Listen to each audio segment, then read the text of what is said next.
মাহে রমজান আমাদের সামনে। প্রিয় কিশোর ভাই, যুবক ভাই, নওজোয়ান ভাই, স্কুলে পড়া, কলেজ পড়ুয়া, জেনারেল লাইনে পড়ুয়া, তোমাদের কাছে বিশেষ করে ভাইয়া আমার আবদার যে মাহে রমজানকে সামনে রেখে রমজান মাসে তোমরা তোমাদের জিন্দিগি একটু ভিন্নভাবে সাজাও, একটু ভিন্ন।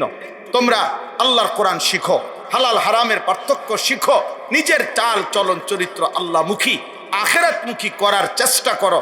রমজানকে টার্গেট করে নিজের জীবন পরিবর্তন করার সিদ্ধান্ত নাও। সর্বদিকে আমার এখন আর কোনো ত্রুটি বিচ্যুতি নাই, সংশোধনের কিছু নাই, এমন হয় না। বরং 90 বছর বয়সেও সংশোধনের বিষয় থাকে, প্রতিনিয়তই থাকে। এজন্য কোরআনুল কারীমের মধ্যে আছে,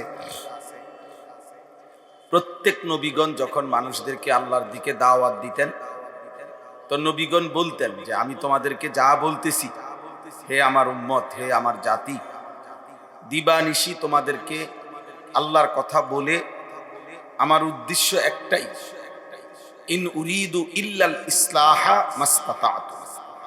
এটা কোরআন শরীফের আয়াত। আল্লাহ তাআলা বলেন, প্রত্যেক নবীরা বলতেন, হে আমার জাতি, আমার আর কোনো উদ্দেশ্য নাই, উদ্দেশ্য কেবল একটাই, তোমাদের সংশোধন। ইন উরিদু ইল্লাল ইসলাহ, ইনে নাফিয়া, এই জন্য নফিয়া ইস্তেসনা, এখানে হসর, অর্থাৎ শুধু এটাই উদ্দেশ্য, তোমাদের সংশোধন চাই। মাসতাতাতু, আমার সাধ্যে যেটুকু করি, আমার সাধ্যের সবটুকু দিয়ে আমি তোমাদের পরিবর্তন চাই, সংশোধন চাই। রাসূলুল্লাহ সাল্লাল্লাহু আলাইহি ওয়াসাল্লাম বলছেন, আমি আমার উম্মতের একজন একজন মানুষকেও জাহান্নাম থেকে বাঁচাবার জন্য, জিন্দেগিটা সুন্দর করার জন্য শেষ পর্যন্ত আমার মন চাইছে যে আমি যেন এক একজন মানুষের কোমরে জড়িয়ে ধরে হলেও তাদেরকে জাহান্নাম থেকে বাঁচাই। ওয়া আনা আখিযুম বিহুজাজি, অর্থাৎ এই প্রেরণা, এই মানসিকতা যে প্রতিনিয়ত সংশোধনের চেষ্টা করা, এটা অত্যন্ত গুরুত্বপূর্ণ। কোরআনুল কারীমের মধ্যে আছে, আল্লাহ তাআলা বলেন, ইন্নামাল মুমিনুনা ইখওয়া ফাআসলিহু বাইনা আখাওয়াইকুম। সমস্ত মুমিনগণ পরস্পর ভাই ভাই। এখন ভাই ভাই হিসাবে একে অপরের প্রতি দায়িত্ববোধ কি? তা আল্লাহ বলছেন, অতএব ভাই ভাই হয়ে প্রত্যেকেই একে অপরের, এক ভাই অপর ভাইয়ের ফাআসলিহু, ইসলাহ করে দাও, সংশোধন করে দাও। আমার দিকে তুমি খেয়াল রাখো, তোমার দিকে আমি খেয়াল রাখি। ভ্রাতৃত্বের দাবি, বন্ধুত্বের দাবি, একে অপরের ইসলাহ, সংশোধন। মানে যখনই সে আল্লাহর পথ থেকে সরে যেতে চায়, তারা টেনে ধরে, না ভাই তুমি ওদিকে যাইতে পারবে না, এই পথ জাহান্নামের, এই পথ গুনার রাস্তা, আমি তোমার ভাই, আমরা মুমিন, আমরা মুসলমান, অতএব আমার দায়িত্ব তোমারে টেনে ধরা, তোমার দায়িত্ব আমারে টেনে ধরা। এটা আল্লাহ তাআলার আদেশ। কোরআনুল কারীমের মধ্যে আছে, আল্লাহ তাআলা বলেছেন, ফাত্তাকুল্লাহ ওয়া আসলিহু যাতা বাইনিকুম, তোমরা আল্লাহকে ভয় করো আর নিজেদের মধ্যে ইসলাহ করে নাও, সংশোধন করে নাও। এই যে শব্দটা ইসলাহি মাহফিল, অনেক আছে কোরআন শরীফে এই শব্দটা। ওয়া ইন তাইফাতান মিনাল মুমিনিনা ইকতাতালু ফাআসলিহু বাইনাহুম, মুমিনদের দুইটা দল যদি পরস্পরের মধ্যে যুদ্ধ শুরু করে, আল্লাহ বলছে তখনও তোমাদের দায়িত্ব উভয়ের মাঝে ইসলাহ করে দাও, ইসলাহ করে দাও।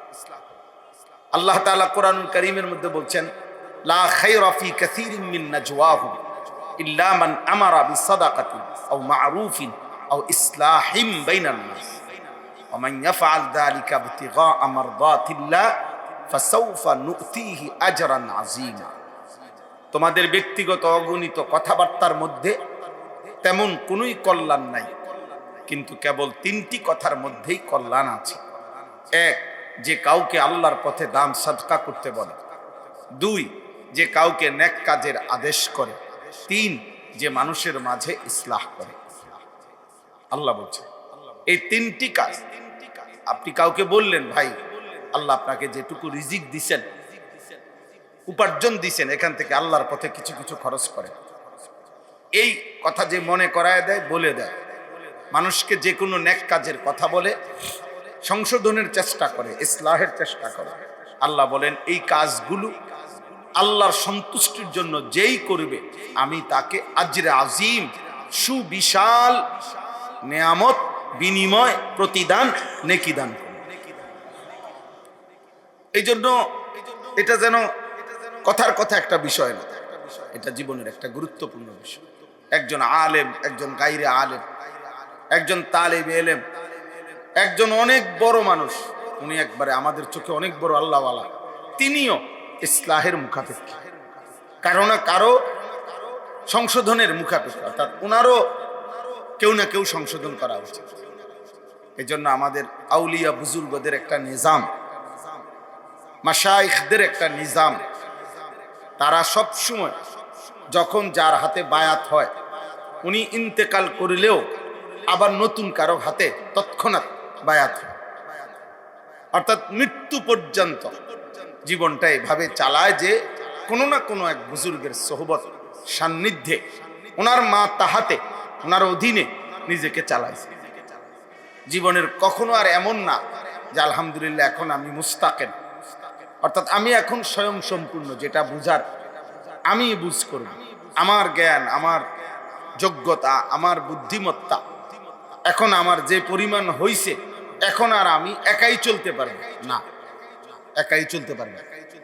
ইহদিনাস সিরাতাল মুস্তাকিম সিরাতাল্লাযীনা আনআমতা আলাইহিম, এই কথাটা কারো মৃত্যুর দিনও যদি সে নামাজ পড়ে তো সেদিনও এটা বলতে হবে না, মানে সেই দিনও যদি কারো বয়স যদি 900 বছরও হয় তো উনিও যদি সূরা ফাতিহা পড়ে তো উনি এই আয়াত পড়তে হবে কিনা, তো সেদিনও তো উনি চাচ্ছে ইহদিনাস সিরাতাল মুস্তাকিম, আল্লাহ আমাকে সিরাতে মুস্তাকিম দান করুন। সেদিনও তো তিনি বলতে হচ্ছে সিরাতাল্লাযীনা আনআমতা আলাইহিম, আপনার নেয়ামত প্রাপ্ত বান্দা যাদেরকে আপনি সিরাতে মুস্তাকিম দিয়েছেন তাদের পথ আমাকে দেখায় দেন। তাহলে বোঝা গেল মৃত্যু পর্যন্ত সিরাতে মুস্তাকিম এবং আল্লাহর নেয়ামত প্রাপ্ত সিরাতে মুস্তাকিম প্রাপ্ত বান্দার থেকে আমি আলাদা হব, এই চাওয়া, এই তামান্না কোন মুমিনের হইতে পারে, মুমিনের হইতে পারে। ওয়াত্তাবি' সাবিলা মান আনাবা ইলাইয়া, আল্লাহ তাআলা বলছেন আমার দিকে যারা ঝুঁকে আছে তুমি তাদেরকে অনুসরণ করো। মানে তোমার আগে এমন একজন রাখো, তোমার জীবন মৃত্যুর দিন পর্যন্ত তুমি এমন একজনকে রাখো জীবনে, সব সময় একজন ইন্তেকাল হইলে আবার আরেকজন, আরেকজন হইলে আরেকজন, কিন্তু তুমি যেন একা না চলো, একা না চলো, নিজের উপরে নিজে চলান, নিজের উপরে নিজে।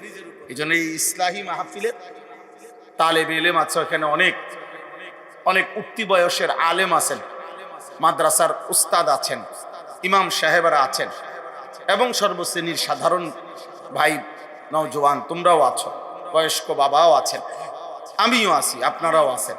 আমাদের সবার জন্য কথাই, জীবন চলার পথে একেবারে সব সময় মৃত্যু পর্যন্ত আমি যেন কমপক্ষে এটা জানি যে আমি কারো অধীনে আছি, আমার মাথার উপর একজন আল্লাহওয়ালার ছায়া আছে, তিনি আমাকে সংশোধন করেন, তিনি আমার চলাফেরা, উঠা বসা, গতি এটা দেখেন, এটা দেখেন। আমার শায়েখ আল্লামা মুফতি মুশতাকুর নবী কাসিম আলহামদুলিল্লাহ হযরত আমগো ব্যক্তিগত বিষয়টা অনেক সময় খেয়াল করে, ভাত খাইতে বসছি, এই তরকারির ক্ষেত্রে বলে না এটা নিবেন না, গোশত, গরুর গোশত দেখলে আমার বলবো যে এক টুকরা দুই টুকরা বেশি নিবেন না। তাইলে এই এখন আমি আসছি ওইখান থেকে এখানে আসার পথে, তো ওইখানে বলছে ওইখানে আমার সময়টা একটু কমে গেছে, তো বলছে মৌলানার ভাতটা টিফিনকারি বাটির মধ্যে করে দেন। তো আমি ওইখান থেকে মাওনা চৌরাস্তার থেকে টিফিনকারির বাটি শায়েখের বলছি ওই বাটির ভাত আইনা মৌলানা সাহেবের মাদ্রাসায় এসে খাইছি। হযরত বলছেন আমার এটা, এমনি বলছে, এমনি শুনছি। তাহলে বলার উদ্দেশ্য হলো এই জন্য যে এই উঠতি বয়সের তালেবে ইলম, উঠতি বয়সের নওজোয়ান আলেম, আপনারা যেভাবে মোবাইল নিয়ে ব্যস্ত হইতেছেন, আপনারা মনে করতেছেন যে মোবাইলের মাধ্যমে অমুক বক্তার সাথে ছবি, অমুক পরিচিত হুজুরের সাথে ছবি, অথবা ওই কোনো না কোনোভাবে রুমাল বদলাইয়া, কোটি বদলাইয়া, এরপরে বিভিন্ন ডিজাইনের রং ঢং কইরা আপনারে মানুষের চিহ্ন আলগি দিয়া একদম 4 রাস্তার মাথার দাঁড় করাই দিব। বিষয়টা এটা না, এটা ধোকা, এটা ধোকা, এটা ইবলিসের ধোকা। ওয়া ইয যায়্যানা লাহুমুশ শাইতানু আ'মালাহুম, কোরআনুল কারীমের মধ্যে আছে, আল্লাহ তাআলা বলছে শয়তান পাপীর নিকট আমলকে যায়্যানা সাজিয়ে দেয়, সাজিয়ে সজ্জিত করে দেয় শয়তান। আল্লাহ কোরআনে বলছে শয়তান ইবলিস আল্লাহর সামনে বলছে তাল্লাহি লা উযায়্যিনান্না আ'মালাহুম, আল্লাহ আপনার কসম আমি আপনার বান্দাকে প্রত্যেকটা আমলের সামনেও আমি গুনাহটাকে এটার সাথে মিশাইয়া সাজায় দেব, একটু শুধু কালার করে দেব। ওয়ালা উগবিয়ান্নাহুম আজমাইন, এবং তাদেরকে গুমরাহ করে দেব, পথভ্রষ্ট করে দেব। আপনি মনে করেন এটা অসুবিধাটা কি? হুজুর আমি এটা ছবি না উঠাইছি আপনার সাথে, অসুবিধা না? কোনো অসুবিধা না। অসুবিধা হলো আপনার বরবাদি, অসুবিধা হলো আপনার বরবাদ। এখানে সমস্যাটা কি? হুজুর আমি চুলটা রাখছি একটু আধুনিক যুগের মতো। না রে দোস্ত, চুল যদি তোমার বেঈমান তাদের মতো বানাইতে পারে তো তোমার কলিজাও তাদের মতো বানায়। কারণ মানুষের প্রত্যেক ইচ্ছা, এ চুল, চেহারা, লিবাস, পোশাক, জীবন চলার যত ইচ্ছা হয় মানুষের, সবকিছু ইচ্ছা তৈরি হয় দিলের মধ্যে। ইচ্ছা হাতে তৈরি হয় না, ইচ্ছা নাকে তৈরি হয় না, ইচ্ছা শক্তিটা তৈরি হয় দিলের মধ্যে। অতএব বোঝা গেল যে এই একটা ছেলে যদি একটা কাফের বেঈমানের মতো চুল রাখে, এই মানসিকতাটা তার প্রথম দিলে আসছে, এরপরে গিয়ে সে চুলে রাখছে, মানে তার মনে আসছে কথা যে আমি ওনার মতো চুল রাখবো। তাহলে প্রত্যেকটা মানুষের ভালো মন্দ, উচিত অনুচিত, প্রত্যেকটা বিষয় তার মনের মধ্যে তৈরি হয়, এরপরে যেটা তার বাস্তবায়ন। আল্লাহ নবী সাল্লাল্লাহু আলাইহি সাল্লাম বলছেন ওয়াল কলবু ইয়াতামান্না ওয়া ইয়াহওয়া, জিনা ব্যভিচারের কথা বলতে গিয়ে নবীজি সাল্লাল্লাহু আলাইহি সাল্লাম বলেছেন প্রত্যেক মানুষের অন্তর জিনা এবং ব্যভিচারের কল্পনা করে, কল্পনা করে অর্থাৎ পরিকল্পনা করে। ওয়া ইউসাদ্দিকু যালিকাল ফারজ আও ইউকাদ্দিবুহু, অতঃপর মানে প্রত্যেকটা যুবক ভাই, নওজোয়ান, তালিবে ইলম, তুমি কিংবা আমি মোবাইলে এই একাকী ব্যবহার করার দ্বারা যখনই নারীর ছবি, অশ্লীল দৃশ্য, জিনা ব্যভিচারের ছবি অথবা এই নাচ গান ছবি দেখা হয়, প্রত্যেকটা বাড়ি অন্তরের মধ্যে কিছু না কিছু পরিকল্পনা হয়, মানে দিল চায়, কিছু না কিছু দিলের মধ্যে চায়। তো আল্লাহ নবী সাল্লাল্লাহু আলাইহি সাল্লাম বলেন অতঃপর তার লজ্জাস্থান সুযোগ পাইলে তা বাস্তবায়ন করে, অথবা সুযোগ না পাইলে বাস্তবায়ন করে না। কিন্তু অন্তরের মধ্যে এই হারাম জল্পনা, কল্পনা, অশ্লীলতা তৈরি হয়। তুমি আমি যখনই নারী দেখো, ছবি দেখো, অশ্লীল দৃশ্য দেখো মোবাইলের ভিতরে, তখন তোমার দিলে কি চায়? তুমি মনে করো প্রত্যেকটা নাফরমান, প্রত্যেকটা এই মোবাইলে আসক্ত যারা, নারী ছবিতে আসক্ত যারা, অশ্লীল ছবিতে আসক্ত যারা, এই বেহায়া, এই নির্লজ্জের অবশ্যই যা মন চায় সেটা হলো জিনা করতে চায়, সে এই নারীর সাথে অসৎকর্ম করতে চায়। আর আমি নিজে তাফসীরের মধ্যে পড়ছি যে এই পৃথিবীতে নারীর প্রতি ব্যভিচারের আগ্রহ যার তৈরি হয়, তার চাইতে নিকৃষ্ট, অসভ্য, চরিত্রহীন, লম্পট এবং সবচেয়ে বড় বদমাইশ আর কেউ হইতে পারে না। এটা আস্থা বদমাশ, আস্থা লম্পট, চরিত্রহীন। আর তাইলে তুমি তো সুযোগ দিলা তোমাকে। আল্লাহ নবী সাল্লাল্লাহু আলাইহি সাল্লাম এটা বলছে ওয়াল কলবু ইয়াতামান্না, চোখ দেখে জিনার দৃশ্য, কান শুনে, দিল পরিকল্পনা করে, তামান্না করে, আকাঙ্ক্ষা করে। এই জন্য দোস্ত আমি বললাম, তোমরা যারা নওজোয়ান ছেলে, তালেবে ইলমও তোমরা যাও, সবার কাছে বলি ভাই, খামখেয়ালি মনে করো না, নিজের খুব চালাক মনে করো না। তোমাদের চাইতে চালাক মানুষ পৃথিবীতে মারা গেছে, তোমাদের চাইতে চালাক মানুষ পৃথিবীতে ধ্বংস হয়ে গেছে, তোমার চাইতে বুদ্ধিমান মানুষ পৃথিবীতে ধ্বংস হয়ে গেছে। একদিন দেখবা এই মোবাইলের প্রচন্ড আসক্তি। তুমি মনে করো বলে হুজুর আমি ওয়াজ শুনি, না না, আমি এটি বুঝি। আমরা সিরা খাই না, ভাত খাই, ভাত খাই। মানুষের একাকিত্বে, মানুষের গুনাহের মন্ত্রণাই মানুষের দিলে বেশি। প্রত্যেক মানুষের দিল, মানুষের চাহিদা, মনের নফসের চাহিদা প্রথম গুনাহ করতেই প্রেসার দেয়। ইন্নান নাফসা লাআম্মারাতুম বিসসু। আল্লাহ তাআলা বলেন নফস প্রচন্ড ভাবে গুনাহ করতে প্রেসার দেয়। একবারও মনে করেন মোবাইলে নারী দেখতে মনে করায়, যতবার দেখো না এই কথা মনে করায় না একবারও। কথা বুঝো না?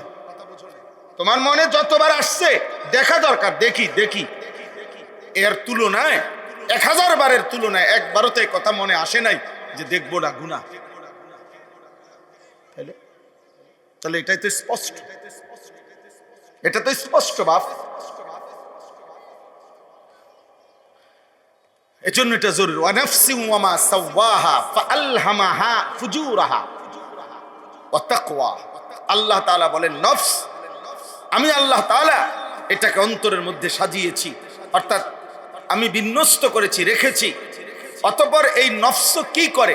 আল্লাহ নিজে বলছে মানুষের মনের চাহিদা প্রথম কি করে? আল্লাহামাহা ফুজুরাহা, তাকে প্রথমত ফুজুর, গুনাহ, পাপের কথা তার অন্তরে তৈরি করে, ইলহাম করে, মনে করায়। তাকওয়াহা, এরপরে গুনার চাহিদাকে পাও দিয়া, গুনার কুমন্ত্রণাকে শক্ত করে জাতা দিয়া সরাইয়া, এরপরে তাকওয়াহা, নেক আমল করতে হবে। এজন্য মনের চাহিদার প্রথম চাহিদা গুনাহ, নফসের প্রথম চাহিদা গুনাহ। দিল প্রথম কি চায়? গুনাহ করতে চায়। সোজা কথা, মন চায়। আমরা বলি না যেটা আমার মন চাইছে, এই মন প্রথম কি চায়? গুনাহ করতে চায়, গুনাহ করতে চায়। এরপরে আল্লাহর ভয়, রাসূলুল্লাহ সাল্লাল্লাহু আলাইহি সাল্লামের ভয়, আখিরাতের ভয়, কবরের ভয়, জাহান্নামের ভয়, ইজ্জত সম্মানের ভয়, আত্মমর্যাদার ভয়, যার মধ্যে যেটুকু পরিমাণ সে বাঁচতে পারে অতটুকু। কিন্তু গুনার কুমন্ত্রণা, হারামের কুমন্ত্রণা তোমার দিলেও আসে, আমার দিলেও আসে। কথা বলে না, বুঝেন না এই কথা? তোমার দিলেও আসে, আমার দিলেও আসে। নারী দেখলে তোমার যা মন চায় আমারও তাই মন চায়। কিন্তু বিষয়টা হলো এটাকে নিয়ন্ত্রণ করা, দমন করা। এই ক্ষেত্রে এই পারিপার্শ্বিকতা, যার সোহবত সান্নিধ্য যেটুকু বেশি, আর আল্লাহর ভয় যার মধ্যে যেটুকু বেশি, তো সে অতটুকু বাঁচতে পারে। কিন্তু নফসের চাহিদা, চাহিদা কিন্তু হারামের প্রতি বেশি, হারামের প্রতি বেশি। এই জন্য ভাই আমি অনুরোধ করলাম, তোমরা অনেক ছেলে, ওই দেখেন ওই বেয়াদব, দেখেন এই কারে বলতেছে, দেখেন এই ওর ভিডিও করে।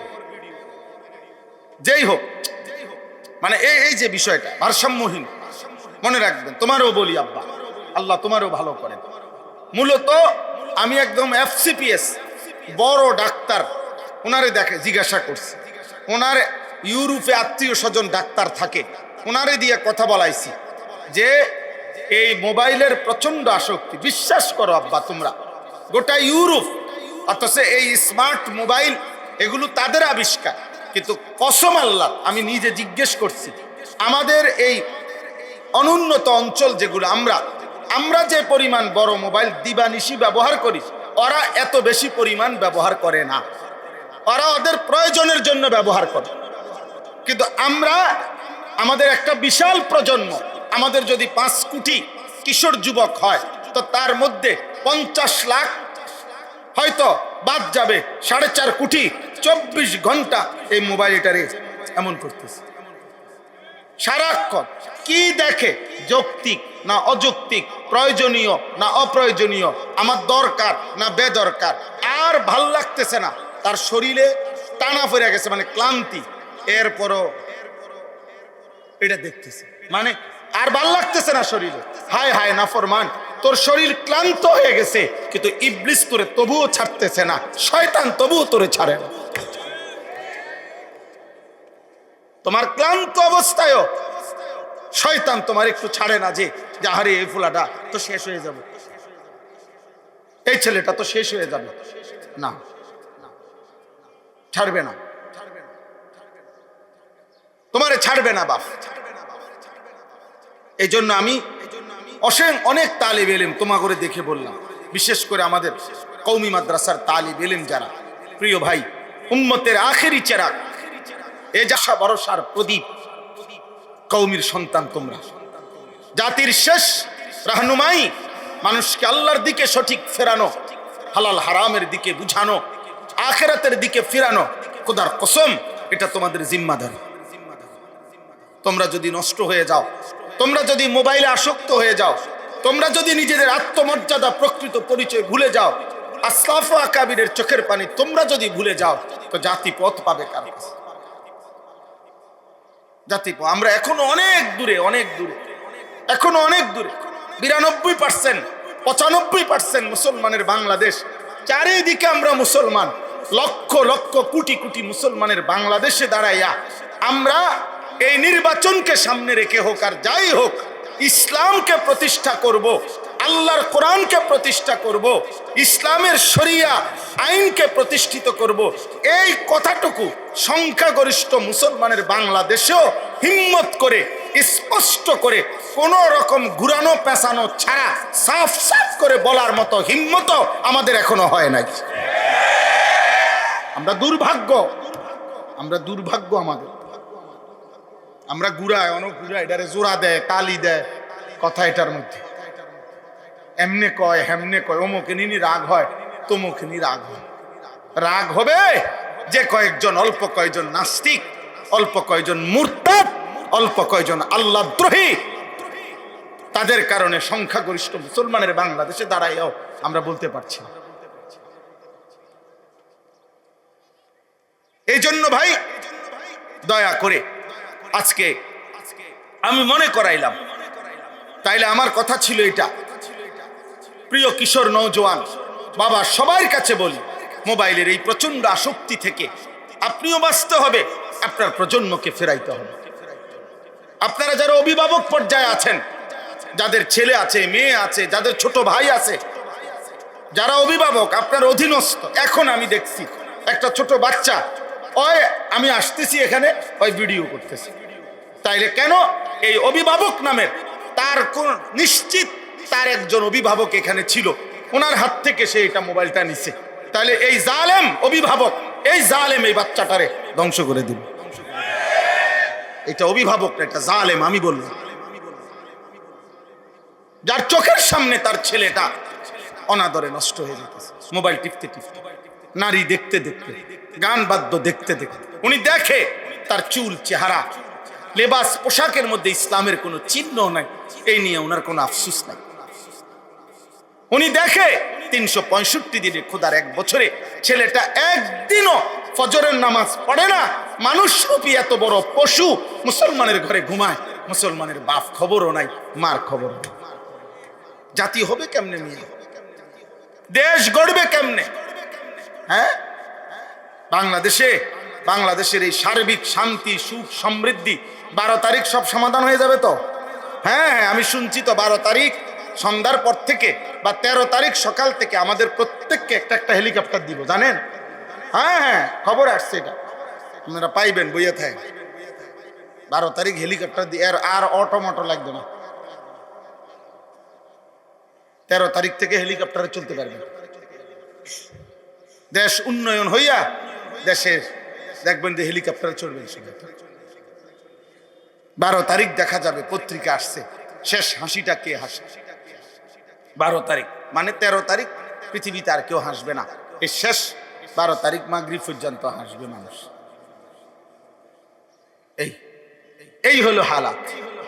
এই জন্য ভাই আমার কথা সাফ, আমি ছোট্ট কথা এতটুকুই বললাম। প্রিয় নওজোয়ান বাবা, আপনারা যারা অভিভাবক পর্যায়ে আছেন, আপনারাও গুনার পথ থেকে, হারামের রাস্তা থেকে, আল্লাহর নাফরমানি থেকে প্রাণান্তকর চেষ্টা করে আপনাদের অধীনস্থদেরকে ফিরাইতে হবে। আর তোমরা যারা কিশোর যুবক নওজোয়ান ভাই, হাত জোর করে দোস্ত, আমি বন্ধু তোমাদের কাছে বললাম, তোমরা এই মোবাইলের এই প্রচন্ড আসক্তি কমাও। বড় মোবাইল প্রয়োজন আছে, তোমার পড়ালেখার কাজে ব্যবহার হইতে পারে, তোমার চাকরি, ব্যবসা, আয় উপার্জনের অসংখ্য কাজে বড় মোবাইল ব্যবহার দরকার, ঠিক আছে, দরকার। প্রয়োজনকে প্রয়োজনের মধ্যে সীমাবদ্ধ করো, জরুরতকে জরুরতের মধ্যে রাখো। কিন্তু রাত নাই, দিন নাই, সকাল নাই, মন যা মন চায়, আমার যেটা মন চায় আমি এটাই উঠাবো, এটাই দেখব। আল্লাহর কসম, আমি এবার বলি, কোরআনুল কারীমে সূরা আরাফের মধ্যে আছে, মনের চাহিদা মতো যে চলে, তা আমার মনে যা চায়, এটা ইউরোপের স্লোগান, এটা বস্তুবাদের স্লোগান, এটা ক্যাপিটালিজমের স্লোগান, এটা সমস্ত জড়বাদের স্লোগান, এটা নাস্তিক মুরতাদদের স্লোগান, যে আমার মনে যা চায় তাই আমি করব। ইউর লাইফ ইউর উইশ, ইউরোপের স্লোগান এটা। জীবন তোমার পছন্দ, তোমার ইউর লাইফ ইউর চয়েস, তোমার জীবন তোমার পছন্দ। এটা বেঈমানের কথা, এটা মুরতাদের কথা, এটা নাস্তিকের কথা, এটা কাফেরের কথা, এটা অবিশ্বাসীর কথা। আর ইমানদারের কথা হলো আমার জীবন আল্লাহ আল্লাহর রাসূলের হুকুমের অধীন। এটা ব্যতিক্রম বাবা। আল্লাহ কোরআনে বলছেন ওয়াত্তাবা হাওয়াহু, সূরা আরাফের মধ্যে আছে, ওয়াত্তাবা হাওয়াহু ফাবাতালুহু কামাসালিল কালব। আল্লাহ তাআলা বলছে যে তার মনের চাহিদা অনুসরণ করে, তার মনে যা চায় তাই করে, আল্লাহর কসম আল্লাহ বলেন তার উদাহরণ, ওই ব্যক্তির উদাহরণ কামাসালিল কালব, কুত্তার মতো। কালব অর্থ কুত্তা। ওই জীবন কুত্তার জীবন, যে জীবনে হালাল হারাম নেই, যে জীবনে পাক না ফাক নেই, যে জীবনের মধ্যে জায়েজ না জায়েজের পার্থক্য নেই, আল্লাহ আল্লাহ রসুলের বিধানের কোনো পরোয়া নেই, কিসের হালাল কিসের হারাম। বাথরুমেও পেশাব করে, রাস্তার কিনারেও পেশাব করে, মদও খায় মধুও খায়, গালিও দেয় সালামও দেয়, আপন মা বোনকেও দেখে, মোবাইলের উলঙ্গ নর্তকীকেও দেখে। আরে নাফরমান, তোর কাছে কোনো হালাল হারাম নাই, তোর কাছে কোনো পাক নাফাক নাই, একবারও পেশাব করে পানি নেয় না, টয়লেট পেপার ব্যবহার করে না, এই নাপাক, এই মূর্খ, সে কি করছে, কি শিখলোটা কি? সামান্য পরিচ্ছন্ন পবিত্র থাকার মানসিকতা যার মধ্যে নাই, এই অকর্মণ্য শিখলো কি, শিখলোটা কি? এই জন্য আল্লাহ তাআলা এটা বলছে, ওই জীবন কুকুরের জীবন, কামাসালিল কালব। তোমরা জিজ্ঞেস করো, অন্য মাদ্রাসায় পড়ার তো জানেই, তোমরা অন্যরা ভাইরা জিগাও কালব অর্থ কি। কোরআন শরীফে আছে, আল্লাহ তাআলা বলছেন ফাখালাফা মিন বাদিহিম খালফুন আদাউস সালাহ ওয়াত্তাবাউশ শাহাওয়াত ফাসাউফা ইয়ালকাউনা গাইয়া। ভাইয়া শোনো আব্বা, আল্লাহ তাআলা বলছে কোন জাতির নিকৃষ্ট প্রজন্ম, খালফুন অর্থ হইল মন্দ জেনারেশন, নিকৃষ্ট প্রজন্ম কারা? আল্লাহ বলে দুইটা বদভ্যাস জাতের, এক আদাউস সালাহ, প্রতিনিয়ত যারা 5 ওয়াক্ত নামাজ নষ্ট করে, যাদের জীবনে নামাজ ছুটে যায়, আল্লাহ তাআলা বলেন ওরা নিকৃষ্ট প্রজন্ম। ওয়াত্তাবাউশ শাহাওয়াত, আর মনের চাহিদার, শাহাওয়াতের, লজ্জাস্থানের চাহিদা, পেটের চাহিদা, আমার হালাল হারাম বুঝি না, আমার এখন খাইতে হবে, আমি সব খাবো, আমার এখন লজ্জাস্থানের চাহিদা পূরণ করতে হবে, অতএব আমি নারী দেখব, ছবি দেখব, অশ্লীল দৃশ্য দেখব, পাইলে জিনা ব্যভিচার করব, না পাইলে পুরুষের সাথে অপকর্ম করব, না পাইলে নিজের হাত দ্বারা প্রয়োজনে নিজের লজ্জাস্থানে নাপাক জেনা করব, যেমনে পারি আমার চাহিদা পূরণ হওয়া, এটা যার মানসিকতা। আর নামাজ যার নষ্ট হয়, ছুটে যায়, আল্লাহ বলেন ওরা নিকৃষ্ট মানুষ, নিকৃষ্ট মানুষ, নিকৃষ্ট প্রজন্ম। ফাসাউফা ইয়ালকাউনা গাইয়া, জাহান্নামের সবচেয়ে নিকৃষ্ট আযাবে পরিপূর্ণ গর্ত গাই, আমি আল্লাহ সেখানে এই নাফরমানদেরকে ছুঁড়ে মারব।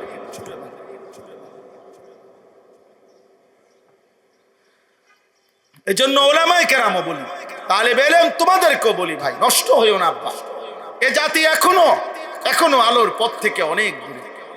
এখনো সারা বাংলাদেশে আমরা সর্বোচ্চ 3 থেকে 5% কিশোর, শিশু, বাচ্চা, মুসলিম ছেলে মেয়ে মাদ্রাসায় পড়ে, মাত্র 3 থেকে 5%। এখনো প্রায় 95 থেকে 97% মুসলিম সন্তান জেনারেল লাইনে পড়ালেখা করে। ওরা পড়ুক, কোনো অসুবিধা নাই, স্কুল কলেজ ইউনিভার্সিটি সব পড়ুক ওরা, কিন্তু এই পরিমাণ 97% ওদের অধিকাংশই আল্লাহর কোরআন একটা পৃষ্ঠা সহি শুদ্ধভাবে পড়তে পারে না। 16 বছরের পড়ালেখার জীবন, সে হালাল হারামের মাসআলা বলতে জানে না, অথচ সে মুসলমান। সে মনে করছে আখেরাত মানে হলো শুক্রবারে জুমার নামাজ। সে মনে করছে, কিছু ভদ্রলোক মনে করে আখেরাত মানে হইলো আপনার সুযোগ সুবিধা মতো মাঝে মাঝে 20,000 10,000 যে দান সৎকা করে, এটাই আছে।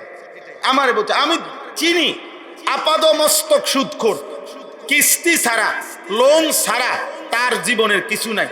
এ কোটি কোটি টাকার মেল ফ্যাক্টরি সব হারামের উপরে। উনি আপনার বলে, হুজুর দোয়া করবেন, এলাকায় একটা এতিমখানা দিছি, 30 জন এতিম খায়, মানে আখেরাতের বুঝ করে রাখছি এলাকায়। বুঝেন না কথাটা?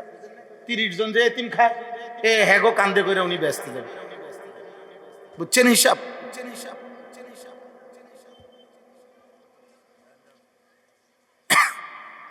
আজান কততে? আজান আচ্ছা, এই এক্ষুনি শেষ করে যাচ্ছি। আর তো কোনো কথা নেই, মানে এখন কি বয়ানই শেষ? ওয়াজ শেষ কি? মাগরিবের পরে আর বয়ান হবনি? মাশাআল্লাহ।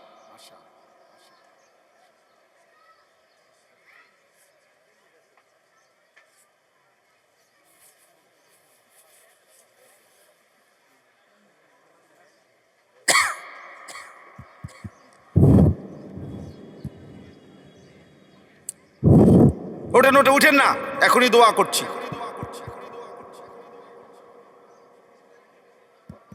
জি, অতএব আখেরাতকে মনে করছে যে আমি 30 জন এতিম খাওয়াই, এটাই আখেরাত। না না, এটা তো একটা আমল। দান সদকা একটা আমল না? কথা বলেন না? দান সদকা এটা একটা আমল কিনা? তো ইসলাম মানে শুধু দান সদকা? হ্যাঁ, ইসলাম মানে শুধু নামাজ? ইসলাম মানে শুধু যাকাত? না, এই সবগুলোর সমন্বয়, এটা না ইসলাম। উদখুলু ফিস সিলমি কাফা, পুরা ইসলামে ঢুকতে হবে আখেরাতের জন্য। অতএব সময় আর নাই, আমি এতটুকু কথাই আজকে বলতে চাই, একটা উদ্দেশ্যে বলছি, সেটা হলো